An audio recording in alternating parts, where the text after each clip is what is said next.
Right. YSRCP ex MLA Prasanna Kumar Reddy చేసిన వ్యాఖ్యలు ఏవైతే ఉన్నాయో ఇవాళ తీవ్ర దుమారం రేపుతున్నాయి. అయితే ముఖ్యంగా చెల్లివార్చైన ఆవిడ గురించి అలాగే గతంలో కూడా మనం చూసాం ఇదే పార్టీకి సంబంధించి ఆడవాళ్ళకి ఎటువంటి మాటలు మాట్లాడి ఇవాళ ఎలాంటి పరిస్థితుల్లో ఉన్నారో కూడా చూస్తూ ఉన్నాము. మరి దీనికి కౌంటర్ అని చెప్పి వాళ్ళు విర్రవీగుతున్న పరిస్థితి కనిపిస్తుంది. సో నిజానికి ఈ విధంగా వ్యాఖ్యలు చేయడం అనేది ఎంతవరకు తీసుకోవాలి? అండ్ ఆ సభలో ఉన్న వాళ్ళందరూ కూడా దాన్ని ఆహ్, సమర్థిస్తున్నట్టు కూడా మనం చూస్తున్న పరిస్థితి కూడా ఉంది. సో దీని గురించి మాట్లాడితే వాళ్ళు మనతో పాటు సీనియర్ జర్నలిస్ట్ దుర్గా వడ్లంనేరు గారు ఉన్నారు. మ్యామ్ నమస్తే. సో ప్రసన్న కుమార్ రెడ్డి గారు ముఖ్యంగా చేసిన వ్యాఖ్యలు ఏవైతే ఉన్నాయో రెండో పెళ్లి గురించి కావచ్చు, లేకపోతే ఆవిడ పర్సనల్ పీహెచ్డీలు ఇక్కడ చేశాను అక్కడ చేశాను అని చెప్పిన విధానాలు కావచ్చు, అండ్ సభలో ఉన్న వాళ్ళందరూ కూడా దాన్ని అభ్యంతరకరం చెప్పకుండా ఇంకా ఎంకరేజ్ చేస్తున్న పరిస్థితి. సో దీన్ని మనం ఎలా చూడొచ్చు అంటారు? ముఖ్యంగా లేడీస్ని ఎందుకు ఈ విధంగా పర్సనల్గా కూడా టార్గెట్ చేస్తున్నారు అంటే ఏం చెప్తారు? అంటే మీరు ఎలా తీసుకోవడం ఏంటి అసలు? వైసీపీ వాళ్ళ బుద్ధి లేనితనానికి మీకు మరో నిదర్శనం ఈ ప్రసన్న కుమార్ రెడ్డి. అంటే జగన్మోహన్ రెడ్డి ముందు మొదలుపెట్టాడు కదా. ఏం మొదలుపెట్టాడు ఆయన? వాళ్ళ చెల్లిని తల్లిని తిట్టించాడా? చెల్లిని క్యారెక్టర్ అసాసినేషన్ చేయించాడా? తనే స్వయంగా చెల్లి కట్టుకున్న చీర గురించి మాట్లాడాడు కదా. ఇంకా మరి ఆ తాను మొక్కలే ఇవన్నీ మరి ఇలాగే మాట్లాడతాయి కదా. చెల్లెలేంటి సొంత తల్లినన్నా మీరు ఆశ్చర్యపోకండి. అందుకనే కదా చాలామంది నీ ఇంట్లో ప్లే చేసి చూడు ఈ వీడియోలన్నీ అని అడిగారు కదా. పురంధేశ్వరి కావచ్చు, మనం కూడా అడిగాం. ఇంతకుముందు నేను కూడా అడిగా, నీ ఇంట్లో వాళ్ళకి ఈ వీడియో చూపించు, నీకు తెలిసి వస్తుంది బాగా, నీ తల్లి ముందు చెల్లి ముందో అక్క ముందో ఈ వీడియోలు ప్లే చెయ్యని మనం ప్రసన్న కుమార్ రెడ్డిని అడిగాం. ప్రసన్న కుమార్ రెడ్డి ఏమంటున్నాడు? ఆవిడ వ్యక్తిగతాలు అతనికి ఎందుకు? ఫస్ట్ థింగ్, ఆవిడ ఎన్ని పెళ్ళిళ్ళు చేసుకుంటే who is he to ask? ఇప్పుడు సోమిరెడ్డి చంద్రమోహన్ రెడ్డి ఫ్యామిలీలో ఆవిడ చేసుకున్నారు. ఆయన సడన్గా చనిపోయారు. చనిపోతే వేమిరెడ్డి ప్రభాకర్ రెడ్డి గారు చేసుకున్నారు. ప్రసన్న కుమార్ రెడ్డికి ఈవిడ కజిన్ సిస్టర్ మరి ఏదో అవుతారు. సిస్టర్ వర్స్లో ఉండే ఆవిడని పట్టుకుని ఈ రకంగా మాట్లాడటమే కాకుండా ఇంకేమన్నాడు ఆయన? నీకు ఒక మంచి యంగ్ గర్ల్ని చూసి నీకు పెళ్లి చేస్తాను, అందమైన పిల్లని అని చెప్పాడు. చెప్పుతో కొట్టాలా వద్దా ప్రసన్న కుమార్ రెడ్డిని? అంటే చిన్న పిల్లల్ని తీసుకెళ్ళి ఒక తండ్రి వరుస వాడితోటి కట్టిస్తాడా? అసలు నువ్వెవడివి? ఫస్ట్ ప్రసన్న కుమార్ రెడ్డి నువ్వెవడివి? నువ్వు అసలు రాజకీయాలకి తగుతావా? అంటే వైసీపీ వాళ్ళందరూ కూడా మీరు రాజకీయాలు చేయడానికి, మీరు మళ్ళా రాజకీయాల్లోకి రావడానికి ఆడవాళ్ళని తిట్టి, ముఖ్యంగా మీరు కూటమిలో ఉండే నాయకులు కావచ్చు, నాయకుల భార్యలను కావచ్చు, నాయకుల చెల్లెళ్ళు కావచ్చు తిట్టి పబ్బం గడుపుకోవాలని చూస్తున్నారా? మీరు మళ్ళా జన్మలో వైసీపీ అనేది ఆంధ్రప్రదేశ్లో గెలవదు, ఖచ్చితంగా గెలవదని ఈరోజు మనం చెప్తున్నాం.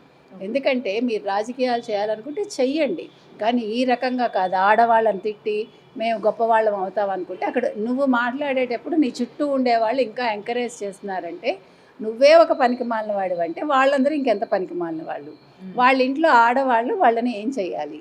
చీపులతో కొట్టాలా? ఏ ప్యాడ్ నీళ్ళు పోయాలా? నిజంగా మనం అడుగుతున్నామండి. ఎందుకంటే ఏ ఆడపిల్లని ఏ మొగాడు అనే హక్కు లేదు. తప్పు చేస్తే తల్లి తండ్రి చూసుకుంటారు, వాళ్ళు దండిస్తారు. ఒకవేళ ఆడ తప్పు చేస్తే భర్త చూసుకుంటారు. భార్యాభర్తల మధ్య సమస్య అది. మూడో వ్యక్తికి అందులో ప్రమేయం ఉండకూడదు. ముఖ్యంగా రాజకీయంగా మీరెవరు మాట్లాడే అర్హత మీకు లేదు. అసలు నల్లపురెడ్డి శ్రీనివాసులు గారు ఎంత మంచి రాజకీయ నాయకుడు అండి.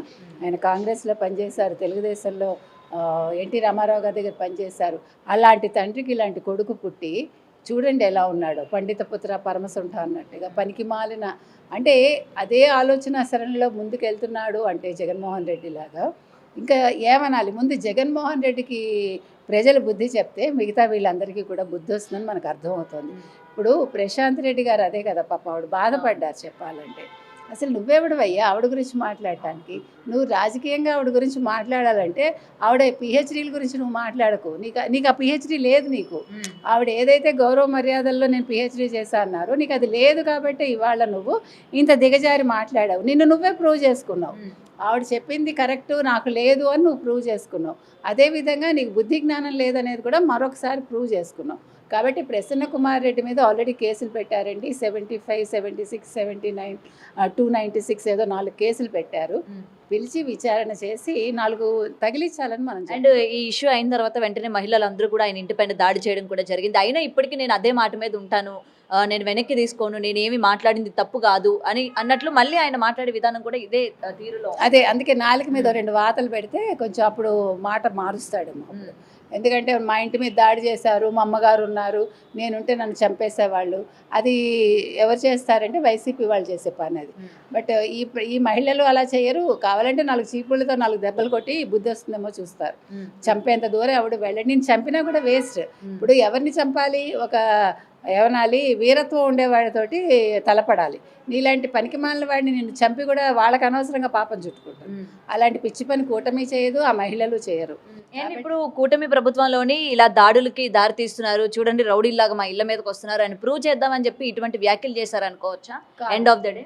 కాదు, వీళ్ళు ఏంటంటే మహిళల్ని అంటే మనం లైమ్ లైట్లో ఉంటాము, మనల్ని హర్షిస్తారు. జగన్మోహన్ రెడ్డి ముందు ముఖ్యంగా సంతోషిస్తాడు.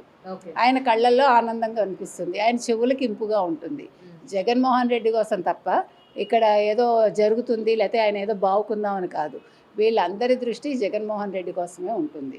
కాబట్టి అది మార్చుకుంటే కానీ వీళ్ళు రాజకీయాల్లో మనలేరు. కానీ వీళ్ళెవరు మారరు. వీళ్ళకి రాజకీయ భవిష్యత్తు శూన్యం. For more videos like this, subscribe Big TV channel.